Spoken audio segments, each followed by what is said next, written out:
Hey, it's Frank here with 4D Honeybee, and it is April 10th. It is an absolutely glorious day to be a beekeeper, and not a bad day to be a bee either. So this is the day that the wraps come off the hives. It's 23 degrees Celsius. Doesn't feel like it though. We've got some overcast, so let's call it 20 degrees Celsius safely today, which is 72, I think. 70, 72, around 70, I think, Fahrenheit.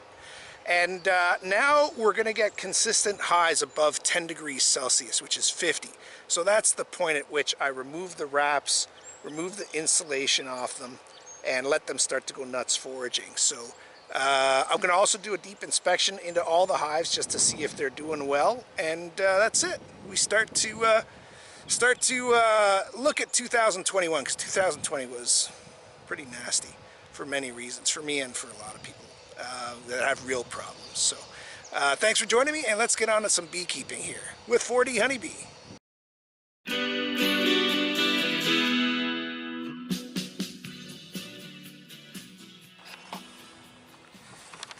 Okay, so we're going to start on hive number 2 here, because this hive was the weakest over the winter.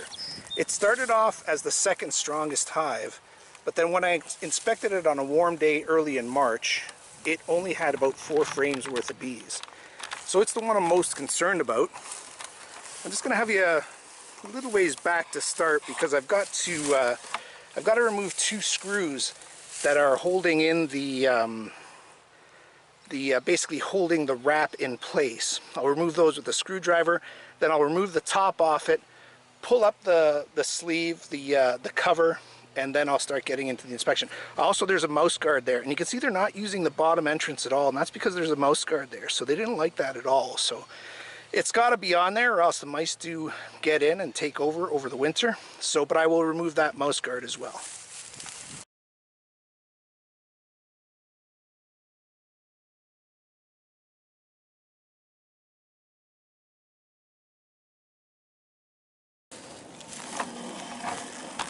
Now I still have to remove the 2 screws that remove that mouse guard. What are they? I don't think they're number 2 Robertsons. I think they're number 1s. Let's see. Let's try a number 2. Of course, could never be that easy, right?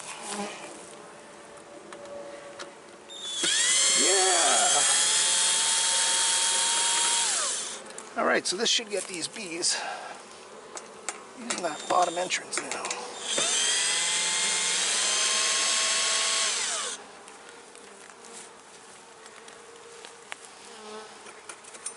So here's what the mouse guard looks like. It's seen better days, but looks like it's done its job. And you can see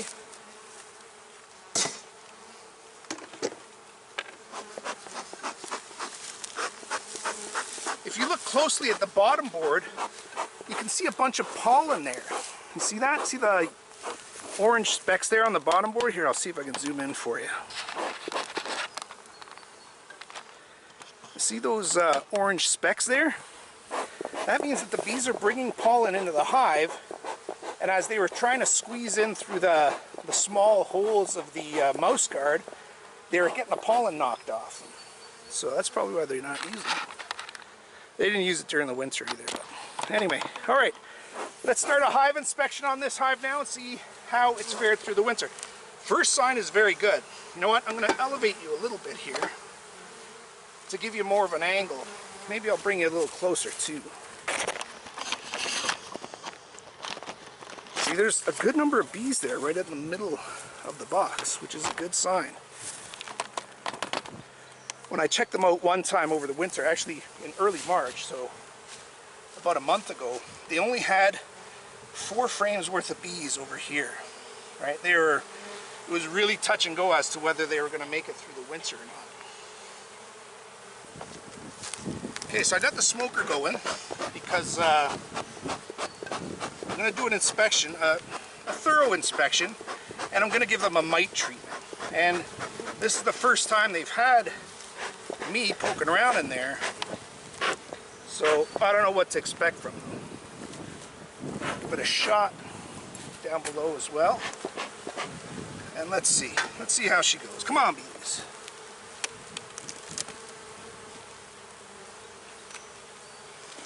All right, well, pretty much what we expected. Only a small cluster of bees is alive here. So and they got pollen. Look at the pollen on these bees' legs. So it's unbelievable. There's hardly anything out here as far as resources, but they're finding them. So let's just make sure the queen isn't on here. This queen should be marked.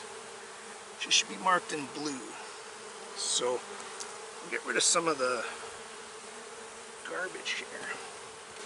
You can see they ate the honey that I gave them really nicely, but they're not so much eating this pollen patty, so I'm going to get rid of this.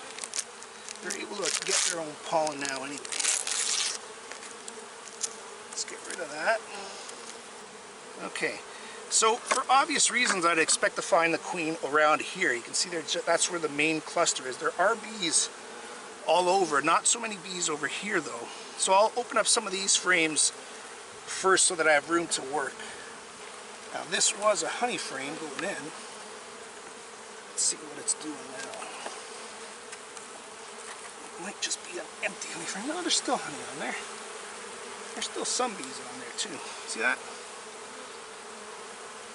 I forgot to turn on the GoPro, so we'll do that now. One thing that I have found, and this is my 7th season now of beekeeping, one thing that I have found is when you feed bees heading into and through winter, they eat your feed first. So they go after your food first, and they eat their honey last. And you can see there is still honey here. Not a lot, but you know, so far on both frames I pull out, I'd say half. Half the frames still have honey. So, I mean, that could also be because they have very small number of bees, right? Who knows? We'll keep going through. Another honey frame.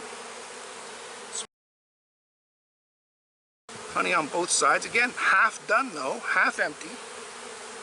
Maybe a little more than half empty now.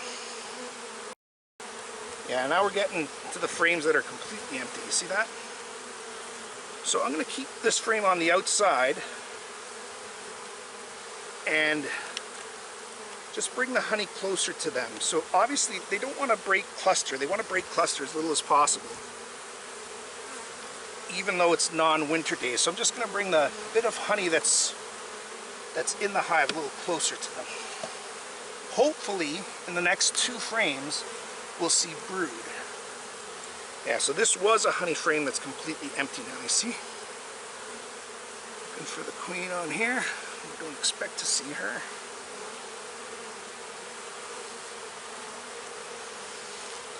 Okay, this frame's starting to have more bees on it.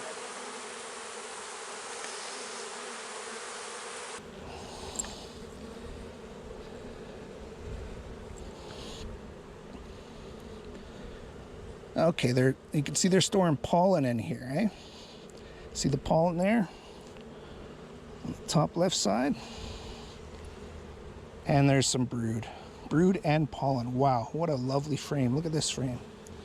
Just all pollen and brood. Queen might be on this frame. Let's have a look for her. It looks like it's pretty much filled with as much as they're going to do for eggs. So let's see what is going on in the next frame. Okay, so good brood here, and brood that is hatched out is what we're seeing here. So the queen is producing. This hive is queen right, and she's building her numbers, which is exactly what we want to see. They're bringing in nectar and pollen. And this side shows the same. Shows that they've already hatched out some brood. They've got lots of pollen in there. And there's the queen right there. There she is. Right on the outside there. You see her?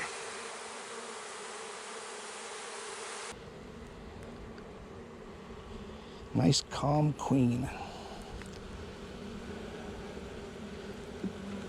So what this hive could use is more bees, right? She's making her own bees, which is great, but we might help her by giving her a frame of brood from another hive. Now this frame should be brood, and it is. Good brood frame. See the pollen there as well. Look at the pollen on those sacs. So they definitely have food for their young ones.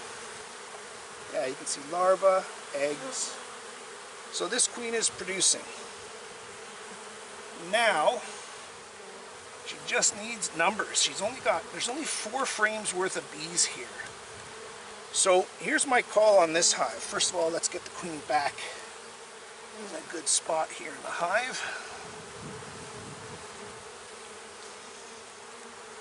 There she is again. See that? Beautiful big queen. Let's get her in a safe spot here against this frame. What I'm going to do is I'm going to wait on the mite treatment on this hive. And the reason why I'm going to do that is strictly because there's not enough bees in this hive. When you treat for mites, you do get some bee mortality, and you can have queen mortality. And they generally recommend that you only treat a hive for mites if it has more than 6 frames of bees. And this one does not. This one has 4 frames of bees. And what I'm going to do is I'm just going to leave a space open here and leave one of these empty frames. Actually, this one is pretty empty. I'm going to leave this frame out for now. Let's make sure there's no eggs in this frame. Yeah, we're just putting pollen in here. There's not much of anything happening in here. So I'm going to leave this frame out, and hopefully I'll be able to find a nice frame of brood from another hive and bring it in so that we can really supercharge this hive. I'm also going to bring some of the honey a little closer.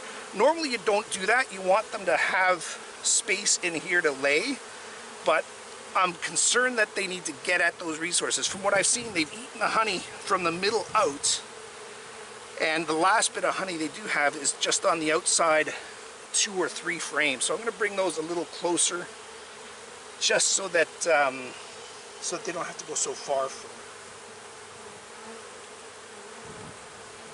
So here's a frame with a lot of honey. I'm going to put that here and leave space for another brood frame right in here.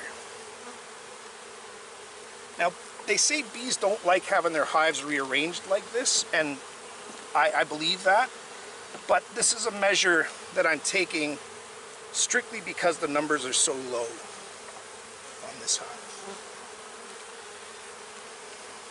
More or less, I'm kind of compressing the hive a little bit, but not really.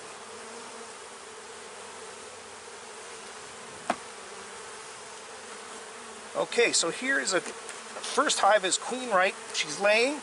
Numbers are very low, borderline alarmingly low, but what I expected.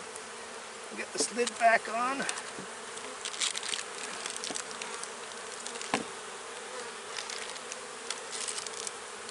Here's the pollen patty I put in the winter. They haven't touched it at all. So I'm going to remove it. They're bringing in plenty of pollen on their own. I'm going to put it out here for communal feeding. And we'll just get this lid down and sort of wait it out until I get the next frame ready for these bees.